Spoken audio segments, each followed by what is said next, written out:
దుర్యోధనుడి దగ్గరికి దుశ్వాసనుడు వస్తాడు. ఈయన ఒక రాజు దగ్గరికి వెళ్తే ఆ రాజు చాలా భయపడతాడు. ఈయన శాపాల వల్ల చాలా మంది రాజులు చాలా ఇబ్బంది పడ్డారు.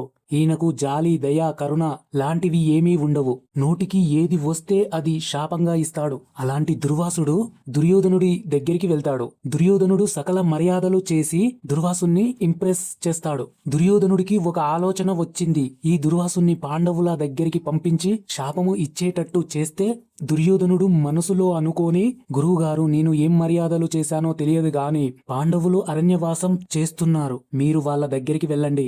వాళ్ళ మర్యాదలకి దుర్యోధనుడు ఏం మర్యాద చేశాడు అన్నట్టు ఉంటుంది.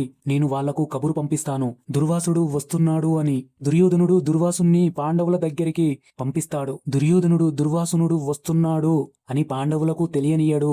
ద్రౌపది అక్షయ పాత్రలో నుంచి భోజనం చేసింది. ఈ అక్షయ పాత్ర ప్రత్యేకత ఏంటి అంటే, మనకు బావిలో నీరు ఎలా తయారవుతుందో అలానే అక్షయ పాత్రలో భోజనం తయారవుతుంది. ద్రౌపది ఎప్పుడైతే అక్షయ పాత్రలో నుంచి భోజనం చేసిందో ఆ అక్షయ పాత్ర భోజనం తయారు చేయటం ఆగిపోతుంది. మళ్లీ భోజన సమయానికి ఆ అక్షయ పాత్ర భోజనం తయారు చేస్తుంది.